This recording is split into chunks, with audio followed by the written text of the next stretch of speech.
Emperor Thalvin stood at the window of his throne room and looked down at his capital city. The light stretched as far as his eyes could see. He ruled 17 star systems. His empire had grown for 300 years. Every species that met the Catharians either joined them or died. It was simple. It was effective. It was the way things had always been. The Emperor was massive, like all Catharians. He stood 10 feet tall.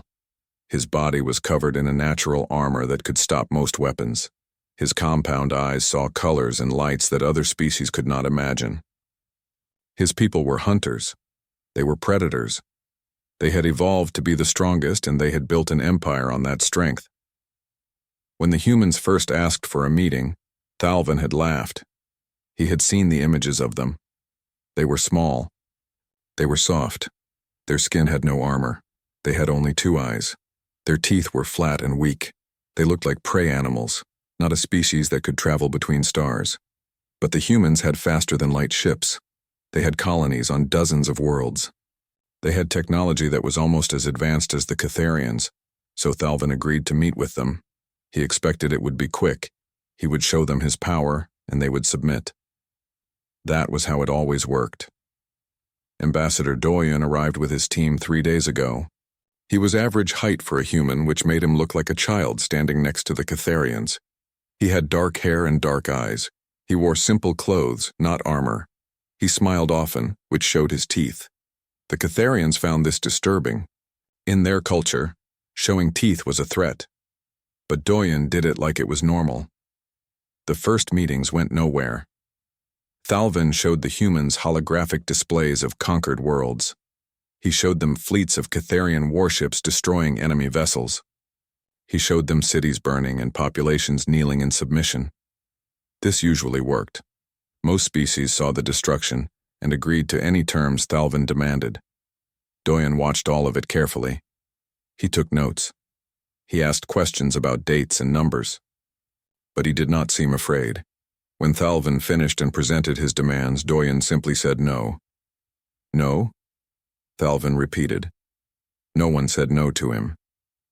Respectfully, Your Majesty, those terms are not acceptable to humanity, Doyen said calmly. We are willing to negotiate trade agreements and establish peaceful borders, but we will not surrender territory, and we will not acknowledge Catharian authority over human worlds. Thalvin's advisors had been shocked. Some demanded that the humans be arrested immediately. Others suggested making an example of them, but Thalvin was curious. This small, soft creature was either very brave or very stupid. He wanted to know which. So Thalvin invited Doyen to a private dinner. It was a tactic he had used many times before. He would bring the ambassador into his personal throne room, away from their team and advisors. He would talk to them alone. Something about being isolated with the emperor, without support, without witnesses, made most ambassadors crack. They would reveal their fears. They would show weakness. And then Thalvin would exploit that weakness. The throne room was designed to intimidate. The ceiling was 100 feet high. The walls were made of black crystal that reflected and multiplied the light until everything seemed to glow from within. The throne itself was carved from a single piece of stone taken from the first world the Catharians had conquered. It was a reminder of what happened to those who opposed the empire. Doyen entered the throne room and looked around with interest, not fear. He sat down at the small table that had been prepared for dinner. The table was human-sized, which meant it looked like toy furniture in the massive chamber. It was another psychological tactic: make the guest feel small, make them feel insignificant. "Thank you for the invitation, Your Majesty," Doyen said politely. They ate in silence for a while. The food had been prepared to human specifications, which Thalvin found tedious. Humans needed such specific conditions to survive. Specific temperature ranges, specific atmospheric pressure, specific chemical balances in their food. They seemed designed to die. "Tell me something, Ambassador," Thalvin said finally. His voice was deep and resonated through the crystal walls. "You have seen what my empire can do. You have seen our power. Why do you continue to resist?" "Because submission is not in humanity's nature, Your Majesty," Doyen replied. "Everything submits eventually, Every species has a breaking point. Some break when they see our fleets. Others break when they see their cities burning. All of them break. Thalvin leaned forward. What breaks humans? Doyen set down his utensils and met the Emperor's eyes. It was another disturbing human habit. Direct eye contact was considered extremely aggressive in Catharian culture, but humans did it constantly. That is an interesting question, Your Majesty, Doyen said. I have studied your species, Thalvin continued. Your biology is fascinating. You are weak. Your planet should have killed you long before you developed intelligence. You have no natural weapons, no armor, no venom. You are not particularly fast or strong. You should be prey animals, hiding in burrows and fleeing from predators. Yet somehow you survived. Somehow you thrived. Somehow you built a civilization that can challenge mine. He paused. So I ask you again, what breaks humans? What do you fear? Doyen was quiet for a moment, thinking. Then he said, Your Majesty, that is a more complicated question than you might realize. Explain. Every species fears something. That much is true, but human fear is different. It is complicated. It does not work the way you think it works. Then educate me, Thalvin said. He meant it to sound threatening, but he was genuinely curious now.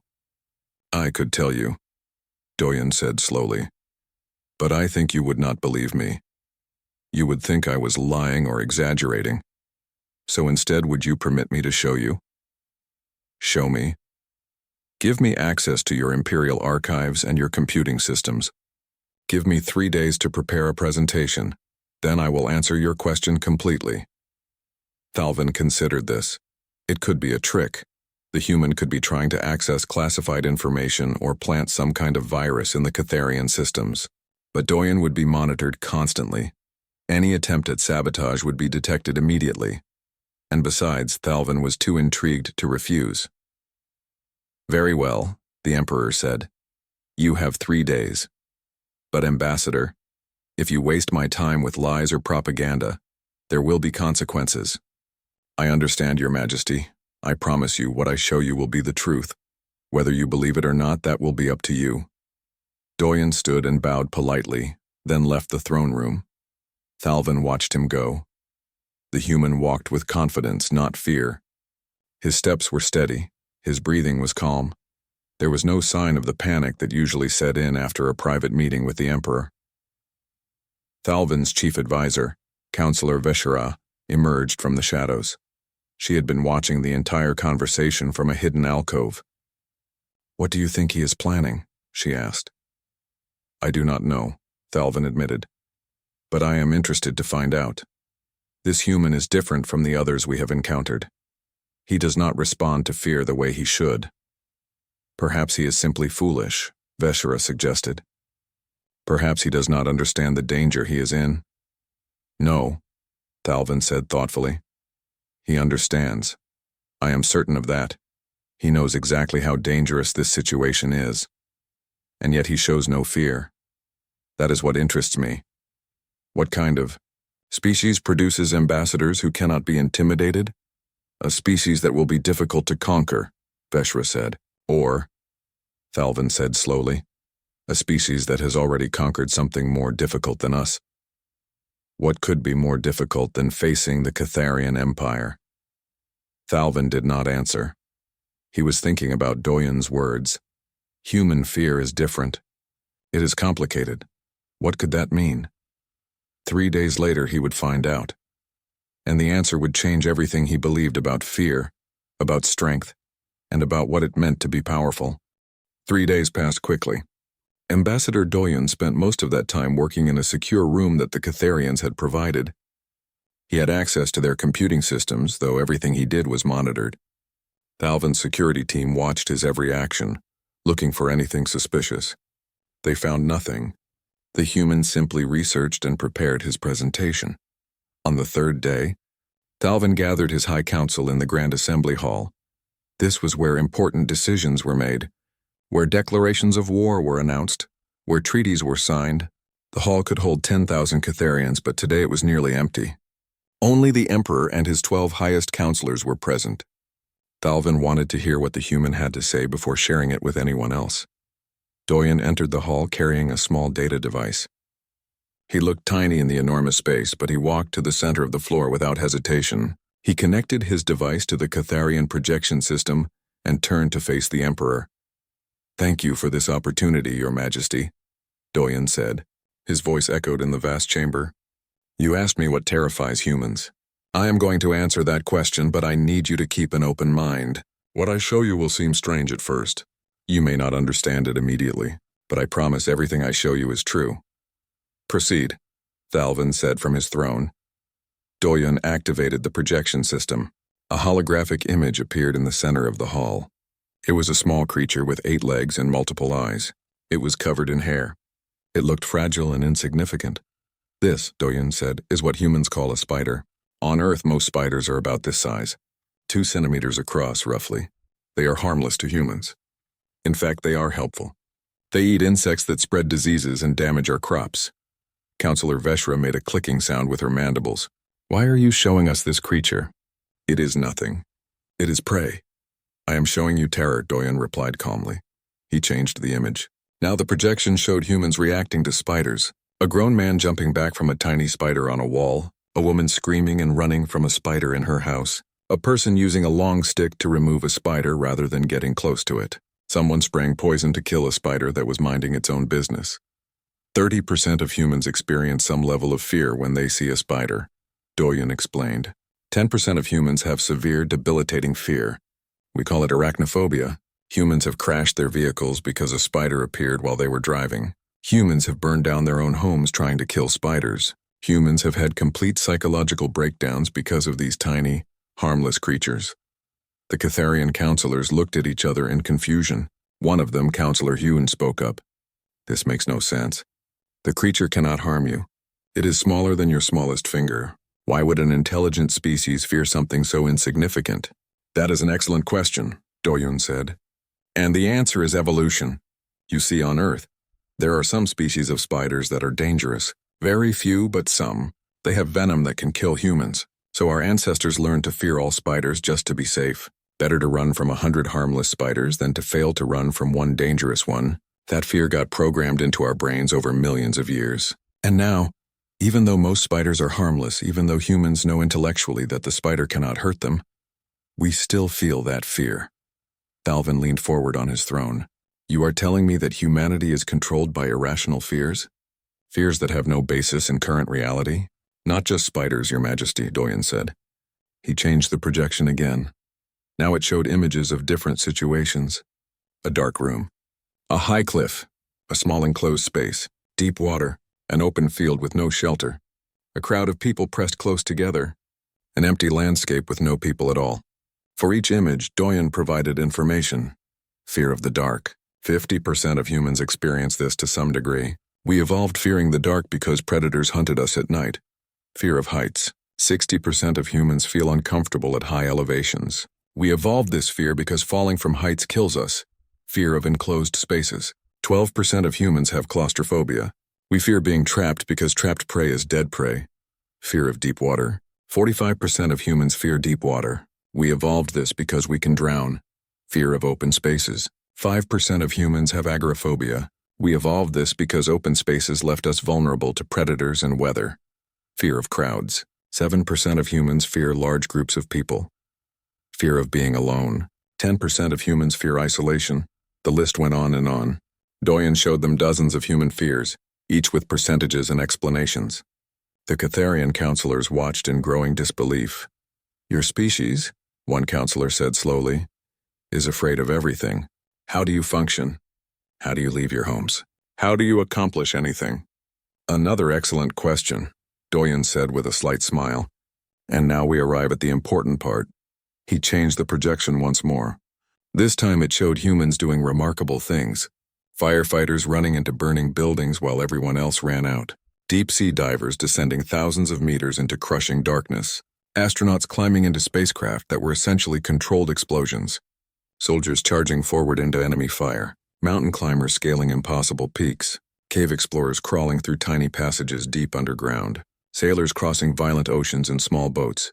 We are afraid of fire, Doyen said, and we run into burning buildings to save people. We are afraid of heights and we climb mountains and build towers and go into space. We are afraid of enclosed spaces and we explore caves and dive into shipwrecks. We are afraid of water, and we cross oceans and dive to the deepest parts of the sea. We are afraid of the dark and we explore it anyway. He turned to face Thalvin directly. You asked what terrifies humans, Your Majesty. The answer is nearly everything. We carry the evolutionary baggage of a prey species. We are afraid constantly. We have fears that make no logical sense. We have fears that should paralyze us, then how? Thalvin demanded. How does your species achieve anything? Because we do it anyway, Doyun said simply. We feel the fear and we act anyway. We have a saying on Earth. Courage is not the absence of fear.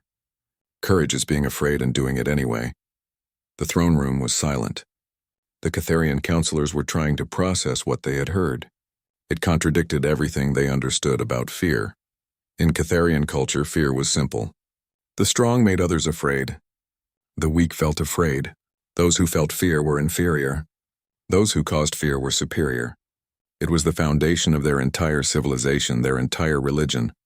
But Doyen was describing something different. He was describing a species that felt fear constantly and simply. Ignored it. A species that felt terror and walked directly into it. Let me tell you a specific story, Doyen continued. There was a human woman named Minji. She had severe acrophobia, fear of heights. Standing on a second-floor balcony made her physically sick. Her hands would shake. Her heart would race.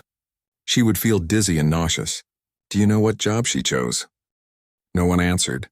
She became a cell tower technician. Her job was to climb communication towers, some of them over 300 meters tall. Every single day she climbed these towers. Every single day she was terrified. But her village needed communications infrastructure. Someone had to do the job. So she did it. For 20 years she climbed towers while being absolutely terrified of heights. Doyen pulled up an image of Minji at the top of a tower, smiling despite the obvious tension in her face. Or let me tell you about Kyung-soo. When he was 7 years old, he nearly drowned. After that, he was terrified of water. He could not take baths without having panic attacks. Being near water made him sick with fear. Do you know what he did when he grew up? What?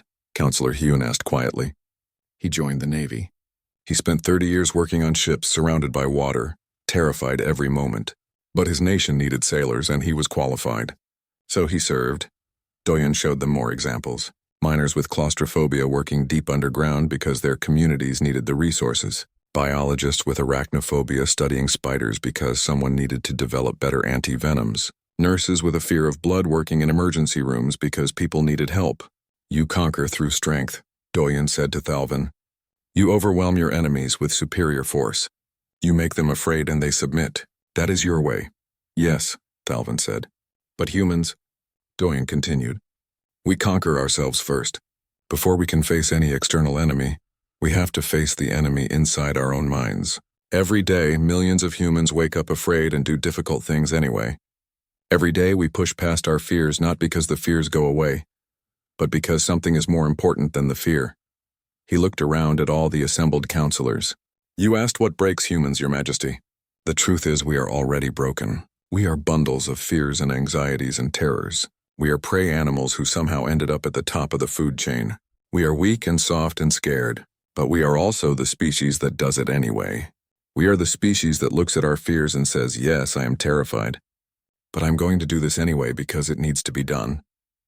The presentation ended. The holographic images faded away. Doyen stood alone in the center of the enormous hall, waiting for a response. Thalvin sat on his throne in silence. His mind was working through the implications of what he had just heard. The silence in the Grand Assembly Hall stretched on. Thalvin stared at the human ambassador standing in the center of the vast space. The other counselors were equally quiet, lost in their own thoughts. What Doyen had presented challenged everything they believed about fear, about strength, about power itself.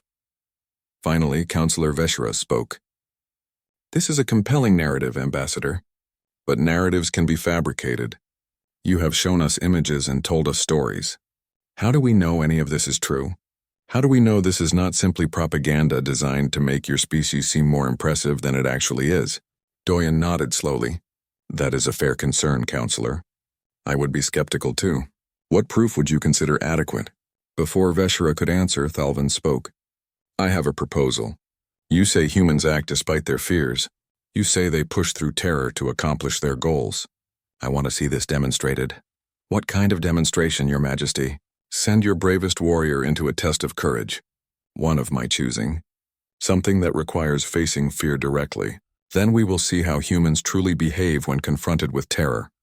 Doyen considered this carefully. A reasonable test, Your Majesty. But I have a counter-proposal. Let one of your warriors face the test first. Let us see what your people consider difficult. Then I will send a human to face the same test. We can compare the results. Thalvin's mandibles clicked together in what might have been amusement. Agreed, but I will make it challenging. I will not make this easy for you. I would expect nothing less, Your Majesty. The Emperor consulted with his advisors quietly. They spoke in low tones for several minutes.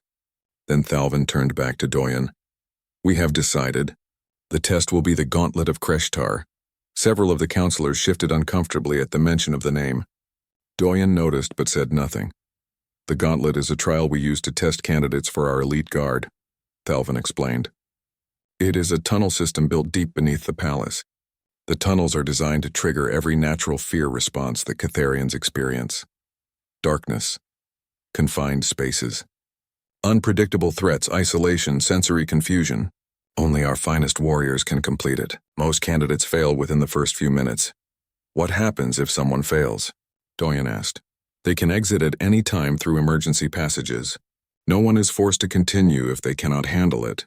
But exiting means admitting failure, admitting weakness. Most of my elite guards would rather die than admit such weakness, but the option exists. I see. And what would constitute success? Simply reaching the end. There is no time limit, though we do record completion times for our records. The current record is held by General Corvin. 23 minutes, Doyen thought about this. Very well. I accept these terms. When will the test take place? Tomorrow. We will begin at dawn. General Corvin will demonstrate the gauntlet first. Then your chosen warrior will attempt it. You may bring your full team to observe if you wish. Thank you, Your Majesty. There is just one more thing. What? I do not need to choose a warrior, Doyen said calmly. I volunteer myself. The throne room erupted in sound. The Catharian counselors clicked their mandibles and made sounds of disbelief. Thalvin himself straightened in his throne, surprised. Yourself? The Emperor said. Ambassador, you are a diplomat, not a soldier. Surely you have military personnel in your delegation who would be more suitable for this test. I do have soldiers in my team, yes. Excellent soldiers, but I am the correct choice for this demonstration. Why? Because I need to show you something specific, Your Majesty, and I can only show it properly if I am the one taking the test. Thalvin studied the human carefully. Doyen's expression was calm, but there was something in his eyes. Not fear exactly, but awareness. He knew what he was agreeing to. Very well, Thalvin said slowly. If you wish to humiliate yourself in front of your own team, that is your choice. We will proceed as planned. That night, Doyen met with his human delegation in their quarters. Lieutenant Sunwoo, the head of security, was the first to speak. Sir, with all respect, this is insane. You do not have to do this yourself. Let me go instead. I have combat training. I have experience with hostile environments. You are a diplomat. That is exactly why it has to be me, Doyen replied quietly. I do not understand.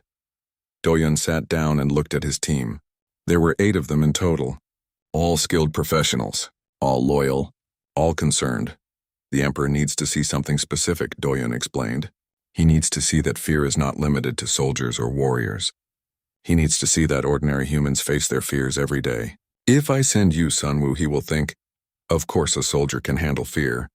That is what soldiers are trained to do. But if I go just a regular diplomat with no special training, then the point is clearer. What point? Asked Dr. Hana, the team's medical officer. That courage is not the absence of fear. That ordinary people do extraordinary things despite being terrified. The Emperor's entire worldview is built on the idea that the strong dominate the weak, that those who cause fear are superior to those who feel fear. I need to show him that someone can feel extreme fear and still act, that weakness and strength can exist in the same person at the same time. But sir, Sunwoo said carefully, you have claustrophobia and fear of the dark. The gauntlet is specifically designed to trigger exactly those fears. You will be in severe distress from the moment you enter. I know. You could have a complete panic attack. You could freeze. You could fail publicly in front of the entire Catharian leadership. I know that too. Then why risk it? Doyen was quiet for a moment. Then he said, because this negotiation is not really about territory or trade agreements. It is about whether the Catharians see us as equals or as prey. Right now they think we are weak because we show fear. I need to demonstrate that feeling fear does not equal being weak, and the only way to demonstrate that is to be genuinely afraid and continue anyway. Dr. Hana spoke up. I should tell you, sir, that this could be genuinely dangerous for you. Severe panic attacks can cause physical symptoms, rapid heartbeat, hyperventilation, dizziness, even temporary loss of consciousness. You could hurt yourself. I understand the risks. I'm not sure you do. I have your medical files. Your claustrophobia is not mild. You had a severe episode 5 years ago that required hospitalization. I remember. And you still want to do this? I have to do this. The room fell silent. Finally, Sunwoo spoke again. Then at least let us prepare you. We have breathing techniques, grounding exercises, things that can help you manage panic responses. We have until dawn. Let us spend the time training. Doyen nodded gratefully. Thank you. I will need all the help I can get. They spent the night practicing. Dr. Hana taught him controlled breathing patterns. Sunwoo taught him mental focusing techniques used by soldiers.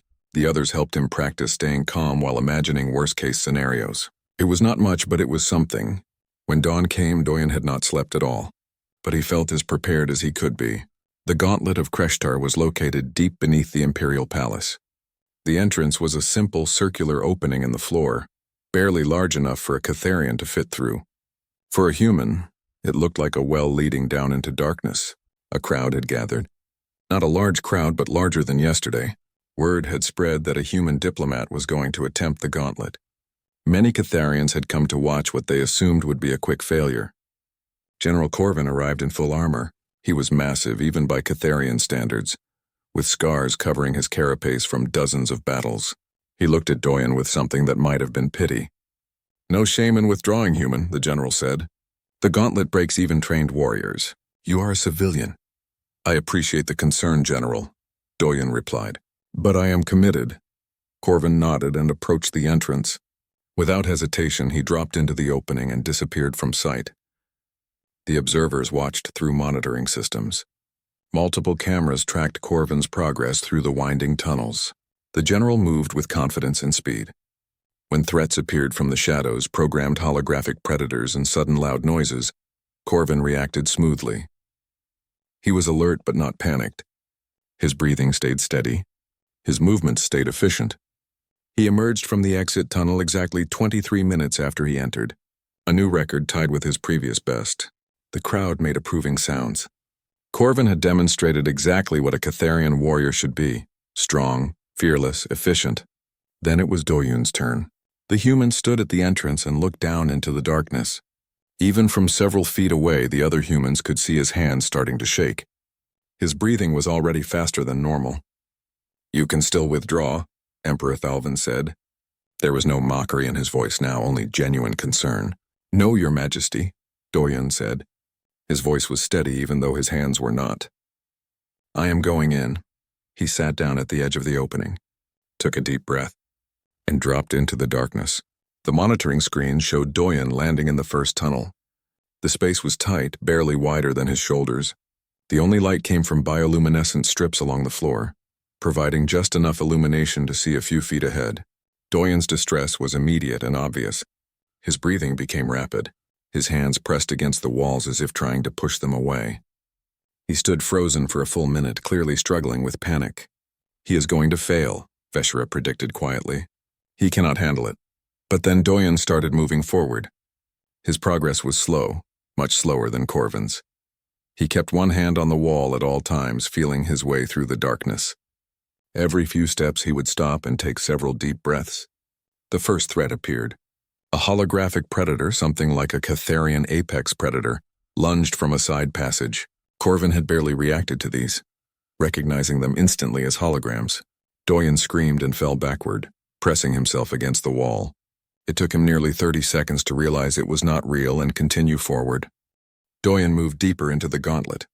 Every step seemed to cost him tremendous effort. The monitoring screen showed everything in clear detail. His face was covered in sweat despite the cool temperature of the tunnels. His hands shook constantly. His breathing came in rapid, shallow gasps. The tunnel narrowed further. Now Doyen had to turn sideways to squeeze through some sections. Each time this happened, he would stop and stand still for long moments, visibly fighting the urge to turn back. "This is painful to watch," Counselor Hyun said quietly. "Why does he not simply exit?" "There is no shame in admitting this is beyond his capabilities." Lieutenant Sunwoo, standing with the other humans in the observation area, answered, "Because he said he would complete it. But he is clearly suffering. Look at him. He can barely function." "Yes," Sunwoo agreed. "He is terrified. But he will finish." On the screens, Doyen had reached a section where the tunnel opened into a larger chamber. This chamber was completely dark. The bioluminescent strips ended at the entrance. To proceed, he would have to cross about 20 meters of absolute darkness to reach the continuation of the tunnel on the other side. Doyen stood at the threshold for a full 2 minutes. The cameras using infrared showed him clearly, but he could see nothing. The darkness was total. Finally, he stepped forward into the blackness. Immediately, his breathing became even more rapid. The monitors showed his heart rate spiking dangerously high. He took another step. Then another. His arms were stretched out in front of him, feeling for obstacles. Halfway across the chamber, Doyen stopped. His legs gave out and he dropped to his knees. The audio feed picked up his voice, barely a whisper, counting. 1, 2, 3, 4. "What is he doing?" Thalvin asked. Dr. Hana answered from the human delegation. "Breathing technique. 4 counts in, hold for 4, 4 counts out, hold for 4. It helps manage panic responses." They watched as Doyen knelt in the darkness, counting and breathing. His heart rate gradually decreased from dangerous levels to merely very high levels. After what felt like an eternity but was actually 90 seconds, he stood up again and continued forward. When he reached the far side of the chamber and the bioluminescent lights resumed, Doyen leaned against the wall and simply stood there breathing for another minute. The cameras caught tears on his face. "He is breaking," Veshera said. "No," General Corvin said. He had been watching silently until now. "He is not breaking. If he was breaking, he would retreat." "He is maintaining," the gauntlet continued. A section of floor gave way beneath Doyen, dropping him several feet into a lower passage. The fall was not dangerous, carefully designed to trigger fear without causing real injury. But for someone already in extreme distress, the sudden drop was devastating. The monitors showed Doyen lying at the bottom of the drop, curled into a ball, shaking. Many in the Catharian audience looked away. This level of fear and distress made them uncomfortable. In their culture, such displays of weakness were shameful. But Sunwoo and the other humans watched without flinching. They knew their ambassador. They knew what he was doing and why it mattered. After 3 minutes at the bottom of the drop, Doyen uncurled himself and stood up. He looked around, found the continuation of the tunnel, and started walking again. Another threat appeared. This time Doyen recognized it as a hologram more quickly, but his fear response was still obvious. He pressed himself against the wall and squeezed his eyes shut until the image faded. The tunnel began to slope downward. Now Doyen was going deeper underground, which meant the ceiling got lower. Soon he was crawling on his hands and knees. The space was so tight that his back brushed the ceiling constantly. This was the worst section. The cameras showed Doyen stopping repeatedly, fighting hyperventilation, forcing himself to keep moving. At one point, he simply stopped and lay still for so long that Dr. Hana stood up, ready to call for an emergency extraction. But then, Doyen started moving again. Inch by inch, foot by foot. Still terrified, still crying, still shaking. But still moving forward, Emperor Thalvin watched all of this in silence. His advisors had stopped making comments. Even those who had come to watch the human fail were now simply watching, unable to look away from the raw display of determination they were witnessing. 47 minutes after entering the gauntlet, Doyen emerged from the exit tunnel. He immediately collapsed on the floor, unable to stand. His entire body was shaking. His clothes were soaked with sweat. His face was streaked with tears and dirt from the tunnels. Medical personnel rushed forward, both Catharian and human. Dr. Hana reached him first, checking his vital signs while Sunwoo knelt beside him. "Sir, you did it," Sunwoo said quietly. Doyen could not speak yet.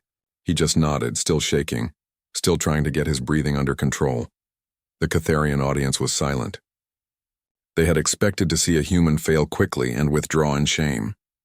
Instead, they had watched someone endure extreme psychological distress for nearly 50 minutes and still complete the challenge. General Corvin approached slowly. He looked down at the human still lying on the floor, then knelt beside him.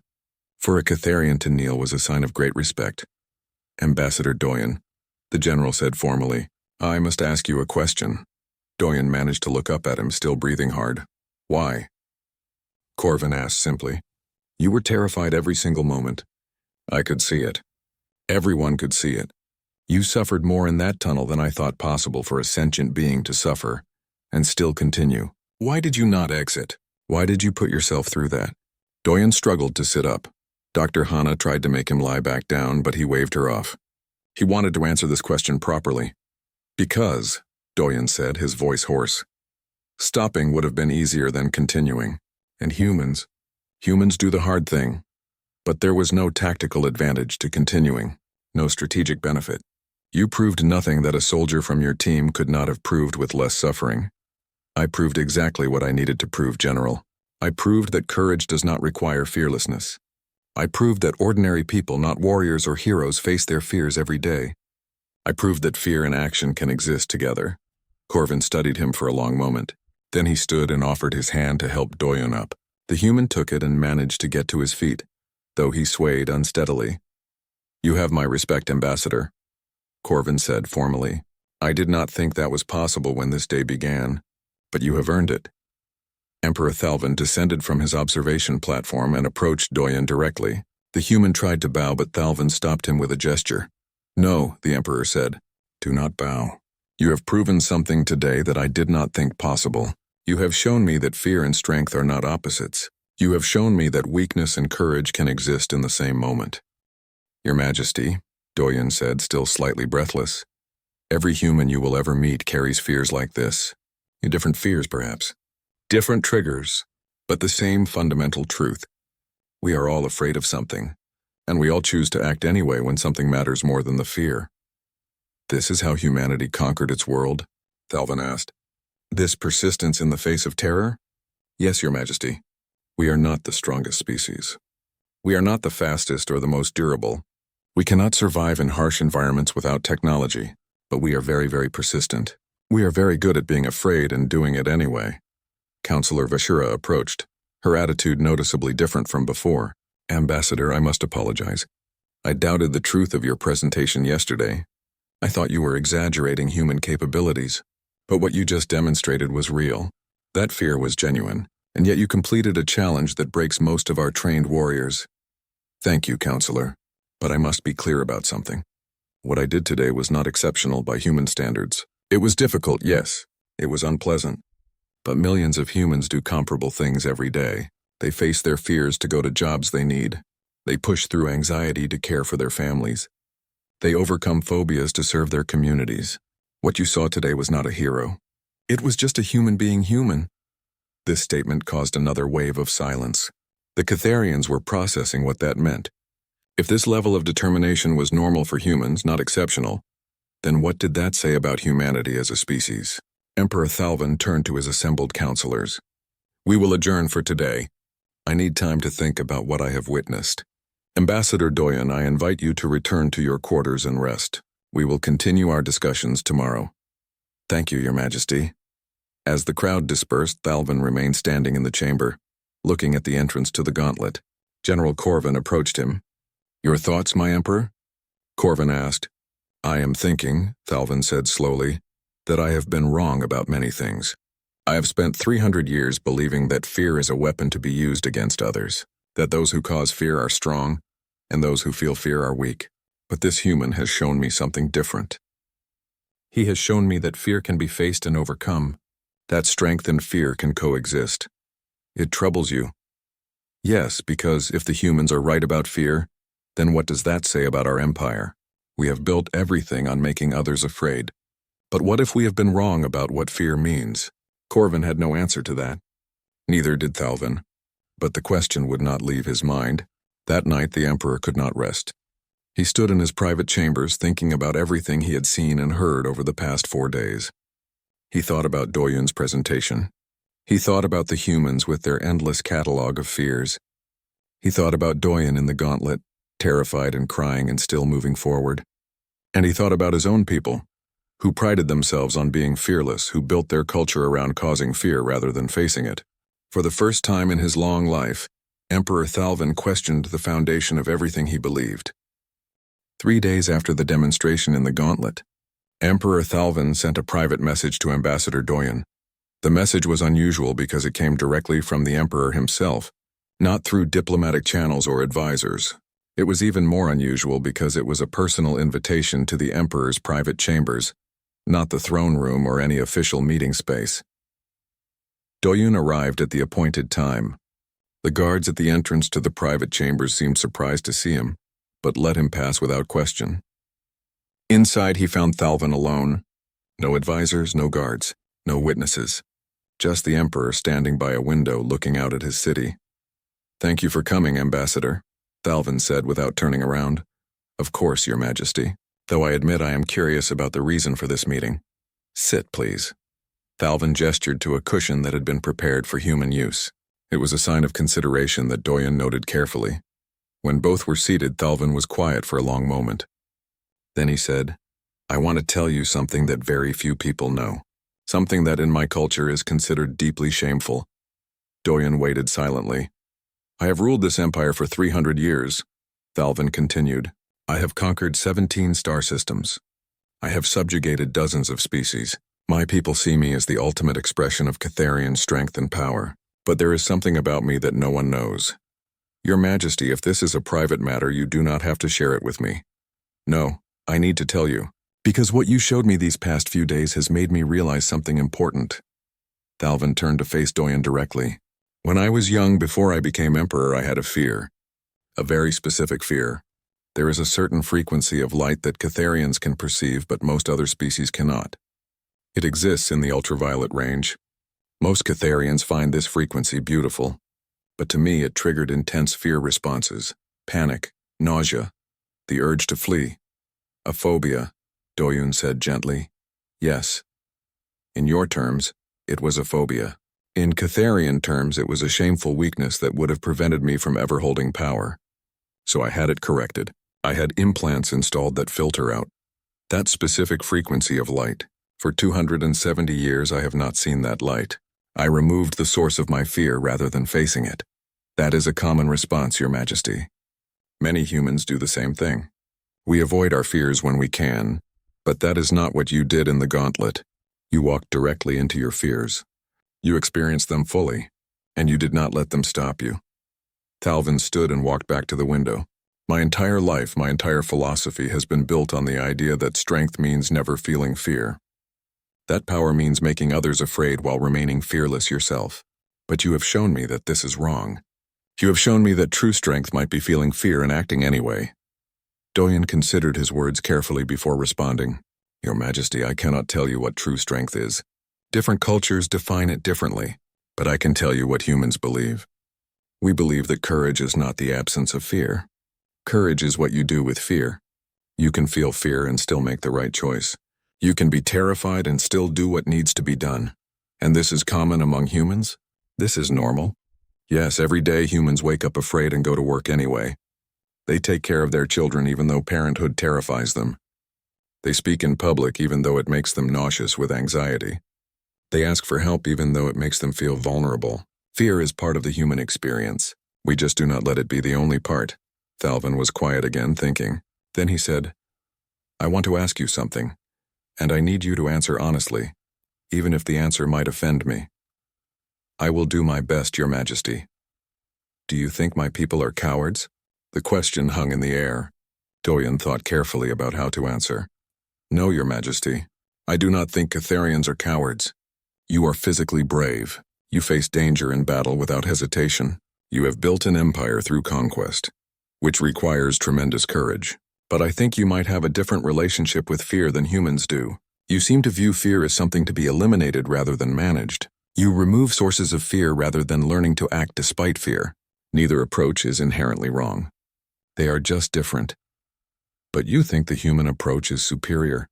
I think the human approach is necessary for humans because we cannot eliminate our fears. We are too fragile, too vulnerable, too aware of all the things that can kill us. We have to learn to function while afraid because we do not have another choice. Your people are stronger, more durable, more powerful. Perhaps you have the luxury of eliminating threats rather than learning to face them. Thalvin made a sound that might have been a laugh, a diplomatic answer. But I will tell you what I really think. I think you are correct. I think my people have become so focused on eliminating fear that we have forgotten how to face it. We make others afraid, but we do not challenge ourselves. We avoid discomfort rather than growing through it. He turned back to Doyen. Do you know what our religion teaches? We worship Kreshtar, the god of terror. We believe that fear is the fundamental force in the universe. That those who master fear, who can instill fear in others while remaining fearless themselves, are closest to divinity. Our entire spiritual philosophy is built on this idea. I am familiar with the basics of your faith, yes, but you have introduced a paradox into this philosophy. What happens when someone feels maximum fear and still acts? Where does that person fit in the hierarchy? Are they weak because they feel fear, or strong because they overcome it? I cannot answer theological questions for your culture, Your Majesty. No, but you have forced me to ask them. And that is significant. Thalvin began pacing, his large form moving back and forth across the chamber. For 300 years I have ruled based on a simple principle. Strength dominates weakness. Those who cause fear are superior to those who feel fear. But now I wonder if I have been wrong about everything. Maybe true strength is not about eliminating fear. Maybe it is about facing fear and choosing to act anyway. Your Majesty, may I ask you something? Of course. What are you going to do? About your fear of that light frequency? Thalvin stopped pacing. I am going to remove the filters. I'm going to experience that light again for the first time in 270 years. I am going to be afraid, and I am going to learn to function anyway. That is very brave, Your Majesty, is it? Or is it just what humans do every day without thinking about it? Both can be true. Over the following weeks, something unprecedented began to happen in the Catharian Dominion. The Emperor started speaking publicly about fear, not about using fear as a weapon, but about experiencing fear and choosing to act anyway. He shared his own story of the light frequency phobia. He talked about removing his filters and facing the fear directly. He invited scholars and philosophers to debate what courage really meant. The reaction was mixed. Some Catharians were shocked and disturbed by their emperor admitting weakness. Others were intrigued by the new ideas. Still others were confused about what this meant for their society and religion. But gradually, the conversation spread. Catharian scientists began studying how other species dealt with fear. Educators started teaching that there was no shame in feeling afraid. Military trainers began incorporating fear management techniques into their programs instead of just trying to eliminate fear responses. The religion began to evolve. Temples to Kreshtar were not torn down, but their teachings changed. Fear was no longer worshipped as a tool to dominate others. Instead, it was recognized as a universal experience, a test that revealed character. The question was not whether you felt fear, but what you did when you felt it. Counselor Hyun approached Doyen during a negotiating session 3 months after the Gauntlet demonstration. The talks had been going much better recently. The Catharians were offering far more reasonable terms than they had at the beginning. Ambassador Doyen, Hyun said quietly, I need to tell you something. What is it, Counselor? You have changed our entire civilization. The Emperor is becoming a different person. Our society is questioning 3,000 years of tradition. Our religion is being reformed. All because you answered one question honestly. I simply told the truth about humanity, Counselor. I did not intend to cause a revolution, but that is exactly what you did. And now the Emperor is drafting a treaty that gives your species far more favorable terms than any civilization has received from us in 3 centuries. Terms that make us equals rather than conqueror and subject. Is that a problem? Hyun's mandibles clicked in a way Doyen had learned to interpret as amusement. No, it is not a problem. It is just interesting. We expected to conquer you. Instead, you conquered us, not with weapons or force, but with an idea. The idea that feeling fear is not the same as being weak. Counselor, I do not think humanity conquered anyone. I think we just shared a different perspective. What you do with that perspective is your choice. and we are choosing to change. The Emperor has already announced that our expansion policies are being revised. No more forced subjugation. No more ruling through terror. We will still be strong, but we will use our strength differently. That is a significant change. Yes, and it is terrifying.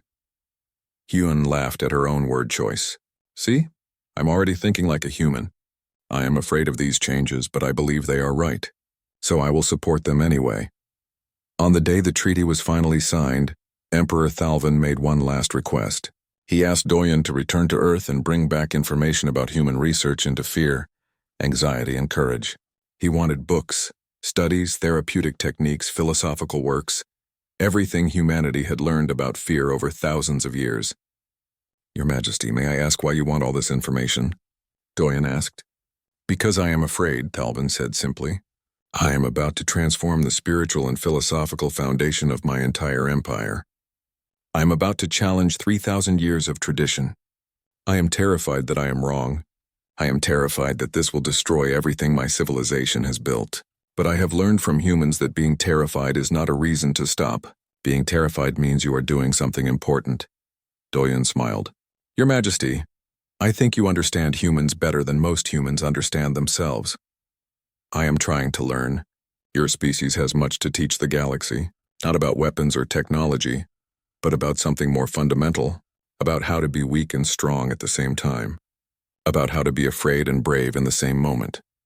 The signing ceremony was attended by representatives from dozens of species. Many had heard about the changes happening in the Catharian Dominion and wanted to see for themselves. When Thalvin and Doyen signed the treaty, formally establishing humanity and the Catharians as equal partners rather than conqueror and subject, it sent shockwaves through the galaxy. But more significant than the treaty was what happened after. Emperor Thalvin gave a speech to the assembled representatives. He spoke about fear, about courage, about the difference between strength that dominates and strength that endures. He spoke about what he had learned from humanity. For 300 years, Thalvin said, I have ruled through fear. I thought that making others afraid was the ultimate expression of power. But I met a species that changed my mind. A species of small, fragile creatures who are afraid of everything and do it anyway. A species that taught me that true courage is not the absence of fear, but action in the presence of fear. He looked at Doyen. This human walked into a tunnel that terrified him. He could have stopped at any moment. He could have admitted defeat. But he continued. Not because he stopped being afraid, but because he decided that completing the challenge was more important than avoiding the fear. That is the lesson humanity offers to the galaxy. Not strength through domination, but strength through persistence. Not fearlessness, but courage. Years later, historians would mark that treaty signing as a turning point in galactic history. The Catharian Dominion transformed from an empire of fear into a federation of worlds. Their religion evolved from worshipping terror as a weapon to respecting fear as a teacher. Other species began to study human psychology and philosophy, learning about courage and persistence and acting despite fear. But those who were there knew the truth. The real turning point was not the treaty. It was a simple question asked in a throne room. What terrifies humans? And the answer, everything. Absolutely everything. And we do it anyway. Decades after the treaty was signed, Ambassador Doyen retired from diplomatic service. He returned to Earth to a small house by the ocean. He thought he was done with galactic affairs. But one day he received a message from Emperor Thalvin. The Emperor was now nearly 400 years old, ancient even by Catharian standards. The message asked Doyen to visit one more time. When Doyen arrived at the Catharian homeworld, he was shocked by what he saw. The cities looked different. The architecture was less imposing, more welcoming. The people moved differently, less aggressive, more open. The entire culture had transformed. Thalvin met him in the gardens rather than the throne room. The Emperor looked old now, his armor dulled with age, his movements slower. But his eyes were bright. Thank you for coming, old friend, Thalvin said. I was surprised to get your message, Your Majesty. I thought we said our farewells years ago. We did. But I wanted to see you one more time, to tell you something important. Thalvin led Doyen to a bench beneath a tree. Do you remember when you asked me what I was going to do about my fear of that light frequency? I remember. I removed the filters. I experienced that light again, and you were right. It was terrifying. For the first year, I could barely function when that frequency was present. But I kept trying. I kept exposing myself to it, learning to act despite the fear. He paused. It took me 50 years, but I no longer fear it. Not because I eliminated the fear, but because I learned to coexist with it.